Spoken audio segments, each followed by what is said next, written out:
সম্মানিত দর্শক শ্রোতা ও আমার শ্রদ্ধাভাজন শিক্ষক মণ্ডলী, আসসালামু আলাইকুম ওয়া রাহমাতুল্লাহি ওয়া বারাকাতুহু।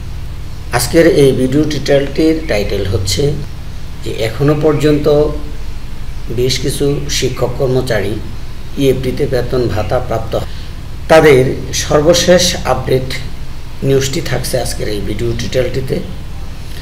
তো আশা করি যারা ইতিপূর্বে পেয়েছেন আর যারা পাননি, অবশ্যই এই মেসেজটি আপনারা বা আপনাদের মধ্য থেকে ওই সকল শিক্ষক কর্মচারীদের শেয়ারের মাধ্যমে জানিয়ে দেবেন। তো শুরু করছি বিস্তারিত।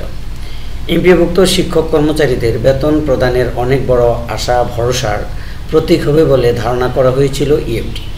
কিন্তু সেই ইএফটি যে এমপিওভুক্ত শিক্ষক কর্মচারীদের জীবনে এত জটিলতা বয়ে নিয়ে আসবে তা কিন্তু কারো ধারণা তো ছিল না।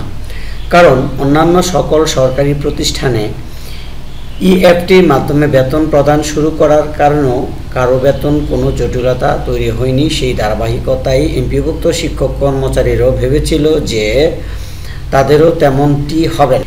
এমপিওভুক্ত শিক্ষক কর্মচারীদের বেতন প্রদানের জটিলতা দীর্ঘদিনের সমস্যা, এটা নতুন কোনো সমস্যা নয়। তাই এমপিওভুক্ত শিক্ষক কর্মচারীরা ভেবেছিল যে ইএফটি আমাদের হয়তো সেই সমস্যা থেকে চিরতরে মুক্তি দিবে। আমরাও হয়তো এখন হতে প্রতি মাসের শুরুতে বা মাসের 1 তারিখে আমাদের বেতন ব্যাংক অ্যাকাউন্টে জমা হবে।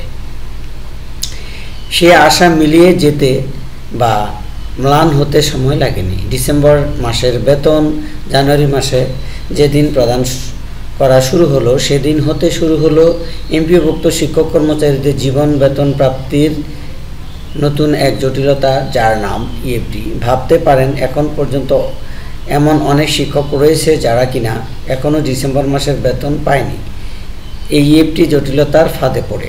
আইবিএস ডাবল প্লাস সফটওয়্যারের ইলেকট্রনিক ফান্ড ট্রান্সফার এমপিও শিক্ষকদের বেতন দেওয়ার অংশ হিসাবে ডিসেম্বরের 7ম ধাপ, জানুয়ারির 4র্থ ধাপ, ফেব্রুয়ারির 3য় ধাপ ও মার্চের 2য় ধাপের বেতনের প্রস্তাব আগামী সপ্তাহে মন্ত্রণালয়ে যাবে। এই কার্যক্রমে আরও আগে শেষ হওয়ার কথা থাকলেও তা টেকনিক্যাল কারণে বিলম্ব হচ্ছে। এই টেকনিক্যাল কারণ প্রতি মাসে নতুন নতুন করে দেখা দেয় না, কি তৈরি করা হয় সেটাই সবচেয়ে বড় প্রশ্ন।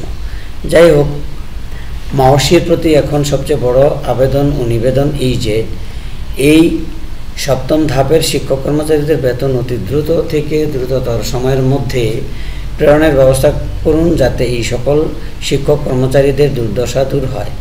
একটু মানবিক হওয়ার চেষ্টা করুন। তো এই ছিল আজকের গুরুত্বপূর্ণ এবং আপডেট নিউজটি। তা আশা করি ভিডিওটি আপনাদের অনেক উপকার হয়েছে। তো এই জাতীয় ভিডিও পেতে অবশ্যই টেকফরিট ইউটিউব চ্যানেলের পাশেই থাকবেন এবং চ্যানেলটি অবশ্যই যারা এখনও সাবস্ক্রাইব করেননি তারা আজই চ্যানেলটি সাবস্ক্রাইব করে নেবেন। তা আজকের মতো ভিডিওটি এখানেই রাখছি। আল্লাহ হাফেজ।